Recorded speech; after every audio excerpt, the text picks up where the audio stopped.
गौरी देवी राजकीय महिला महाविद्यालय अलवर में मैं डॉक्टर वीएन पांडे बीएससी विभाग प्रथम प्राणी शास्त्र की कक्षा का स्वागत करता हूँ।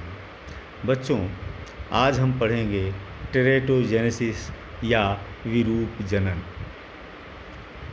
यदि कोई भी भ्रूण अपने सामान्य आकार में न विकसित होकर के असामान्य रूप में विकसित हो या असामान्य आकार में विकसित हो, चाहे वो संरचना या कार्य दोनों ही दृष्टि में यदि असामान्य रूप से विकसित हो, तो इस तरह के विकास को टेरेटोजेनेसिस या विरूप जनन कहते हैं।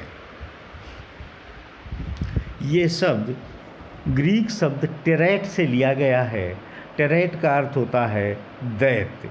तो जो भी सामान्य से भिन्न असामान्य प्रकार का स्ट्रक्चर पाया जाता है, उसी को दैत्याकार या राक्षस कहा जाता है। तो इसी अर्थ में ये शब्द टेरेटोमाय और टेरेटोजेनेसिस प्रयोग में लिए जाते हैं। सबसे पहले सेंट हिलेयर ने 1832 में इस शब्द का प्रयोग किया था। 1959 में टेरेटोलॉजी के 6 मूल सिद्धांत प्रस्तुत किए गए विल्सन के द्वारा। ये सिद्धांत हैं: नंबर 1, टेरेटोजेनेसिस उत्पन्न होने की संभावना भ्रूण के जीन पर निर्भर करेगा। अर्थात ये भ्रूण का जीन निर्धारित करता है कि उसमें विरूप जनन या टेरेटोजेनेसिस या असामान्य विकास होने की संभावना है या नहीं है, तो कितनी संभावना है। दूसरा, टेरेटोजेनेसिस की कितनी संभावना है, ये अलग अलग विकास की अवस्थाओं में अलग अलग होगा। अर्थात विकास की सभी अवस्थाएं, जैसा हम जानते हैं ब्लेस्टुला होता है, मोरुला, गैस्ट्रुला या भिन्न भिन्न अवस्थाएं, इन सभी अवस्थाओं में समान नहीं रहेगी संभावना, भिन्न भिन्न रहेगी। अर्थात विकास की अवस्था पर भी निर्भर करेगा टेरेटोजेनेसिस।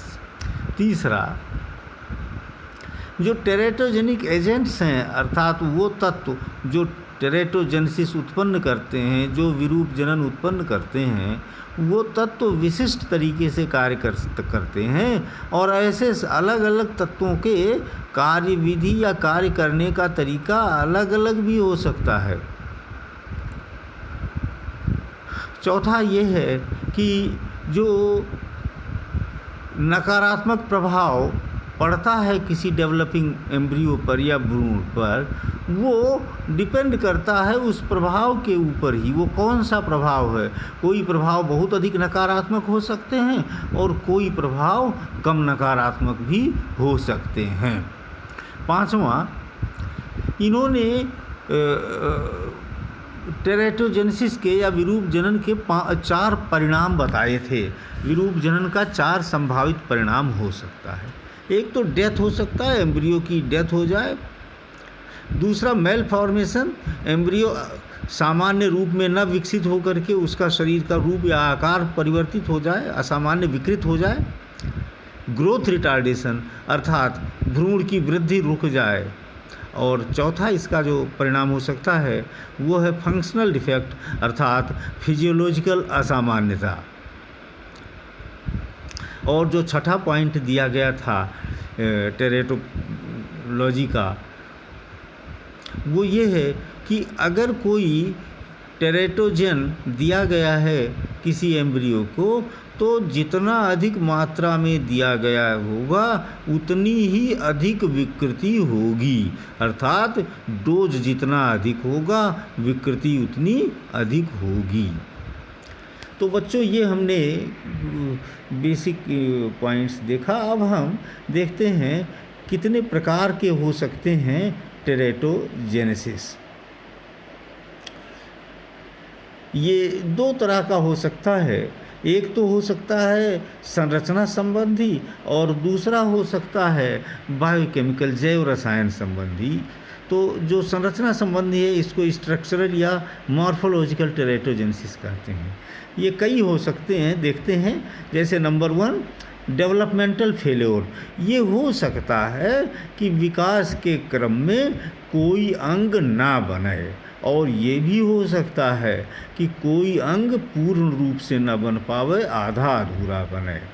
अगर कोई अंग बिल्कुल नहीं बना है तो उसको अमेलिया इस अवस्था को कहते हैं, अर्थात कंप्लीट लैक ऑफ ऑर्गन, अंग का पूर्ण अभाव हो जाना, पूर्ण रूप से विकास नहीं हो जाना।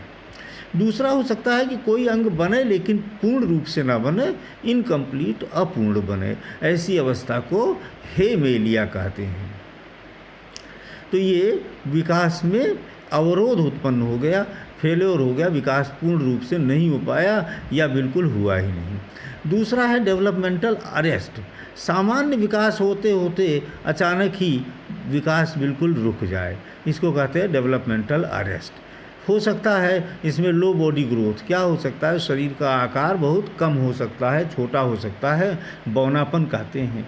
या हो सकता है कि डियोडिनल एट्रीसिया हो, डियोडिनम पूरा ना बने, या क्लेफ्ट पैलेट जिसको कहते हैं, तालू में एक दरार पाया जाता है।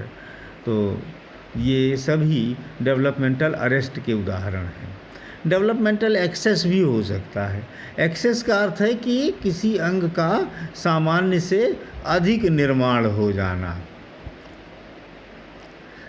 जैसे पॉलीडेक्टाइली, अर्थात अंगुलियों की संख्या सामान्य से अधिक हो जाना, असामान्य हो जाना।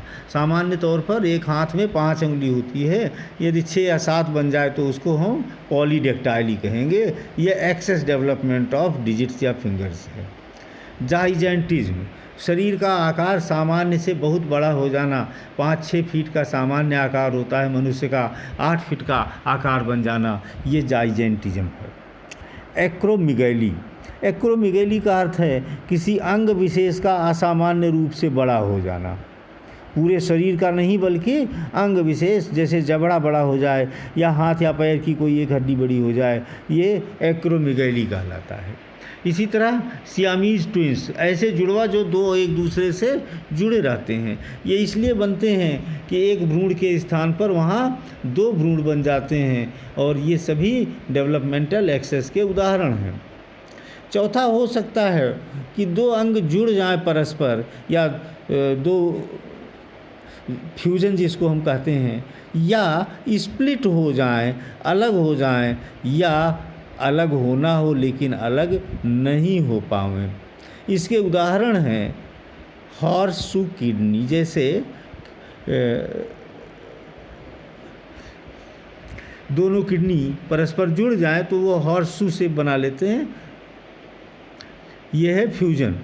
या क्लेफ्ट यूरेटर, यूरेटर जो है ये स्प्लिट हो जाता है तो इसको क्लेफ्ट यूरेटर कहते हैं। या साइक्लोपिया, दोनों नेत्र एक दूसरे से अलग दूर नहीं हो पाते हैं, नॉन सेपरेशन ऑफ द आई, जिसको साइक्लोपिया कहते हैं। या सिम्पोजिया, दोनों पैर एक दूसरे से जुड़े रह जाते हैं, अलग नहीं हो पाते हैं, ये सिम्पोजिया है।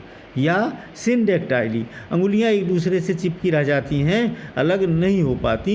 ये सभी अवस्थाएं जो हैं असामान्य संरचनाओं का उदाहरण हैं, और ये सभी स्ट्रक्चरल या मॉर्फोलॉजिकल प्रकार की टेरेटोजेनेसिस के उदाहरण हैं। अब हम लेते हैं फिजियोलॉजिकल प्रकार की टेरेटोजेनेसिस।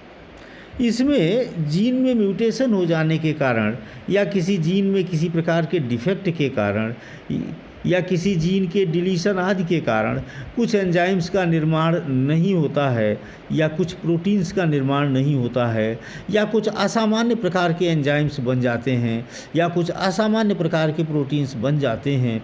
और इन सभी कारणों से जो सामान्य फिजियोलॉजी है वो प्रभावित होने लगती है, जैसे colour blindness, haemophilia, thalassaemia, phenylketonuria.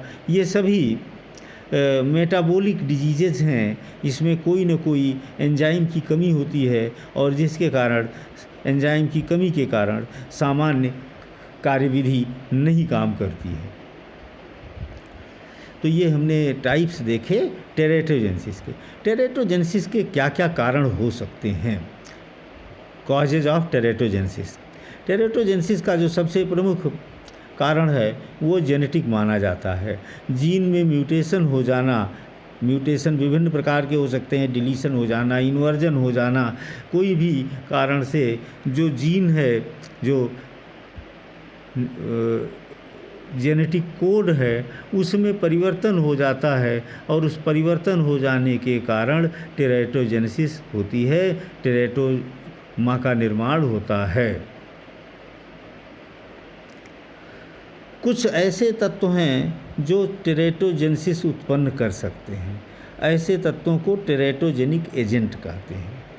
कौन से ऐसे एजेंट हो सकते हैं? जैसे वायरस, बैक्टीरिया या प्रोटोजोआ, इनका इन्फेक्शन होता है तो ये भी टेरेटोजेन के रूप में काम कर सकते हैं, टेरेटोजेनेसिस कर सकते हैं।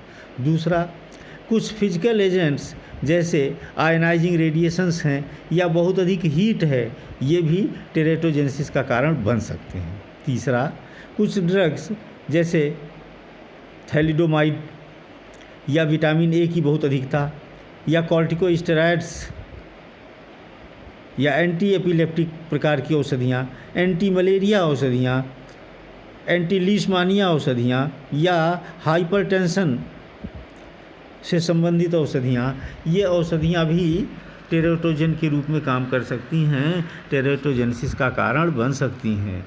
और एक बड़ा कारण है प्रदूषण वाले तत्व, प्रदूषक या इंडस्ट्रियल पोल्यूटेंट्स या अदर टाइप ऑफ पोल्यूटेंट्स। प्रदूषण जैसे टॉलुइन या कैडमियम, ये पोल्यूटेंट्स हैं, ये टेरेटोजेनेसिस का कारण बन सकते हैं। अल्कोहल या स्मोकिंग करने वाले कारक भी हैं। नारकोटिक्स या इस प्रकार के केमिकल्स भी टेरेटोजेन हो सकते हैं। और अगला जो कारण है वो है maternal health of the mother. जिस माँ के गर्भ में शिशु पल रहा है, एम्ब्रियो पल रहा है, उस माँ को अगर डायबिटीज़ है या मल्टीपल स्क्लेरोसिस है या रिमेटिक आर्थराइटिस है, इन सभी कारणों से टेरेटोजेनेसिस की प्रक्रिया हो सकती है।